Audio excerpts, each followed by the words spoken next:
আসসালামাইকুম, সোহানা কিচেনে স্বাগত।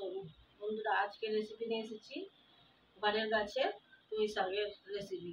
দেখো বন্ধুরা, গাছে কি বড় বড় পানের মতো পাতা হয়েছে, তাই কিছু পাতা ছেড়ে নিয়েছি। বন্ধুরা, রান্না করে দেখাবো। শাক রান্নার বন্ধুরা একটা পদ্ধতি আছে, যাতে সবুজ থাকে কিভাবে, সেই পদ্ধতিটা আপনাদের বলবো, দেখতে থাকুন। দেখো বন্ধুরা, হাঁড়ি আমি গ্যাসে বসছে, তেল দিয়ে দিচ্ছি, পেঁয়াজ দিয়ে দিয়েছি, লাল হচ্ছে বন্ধুরা, লাল হয়ে এসছে। এর মধ্যে আমি দিয়ে দেবো 1 চামচ শুকনো লঙ্কার গুঁড়ো, দিয়ে দেবো হলুদ গুঁড়ো, দিয়ে দেবো জিরে গুঁড়ো 1 চামচ,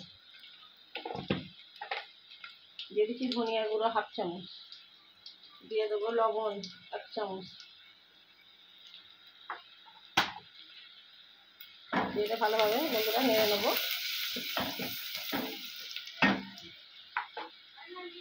দিয়ে দেবো আদা রসুন বাটা 1 চামচ,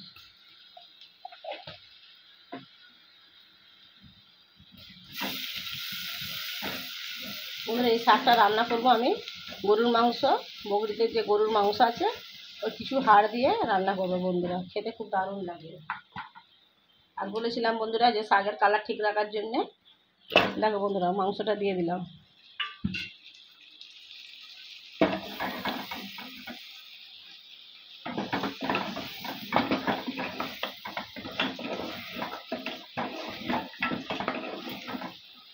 ভালো করে নাড়াচাড়া করে নিয়ে বন্ধুরা শাকটা দিয়ে দেবো। শাকটা বেছে ধুয়ে রেখেছি বন্ধুরা, আর একটা ছোটো মতন আলু কেটে রেখেছি।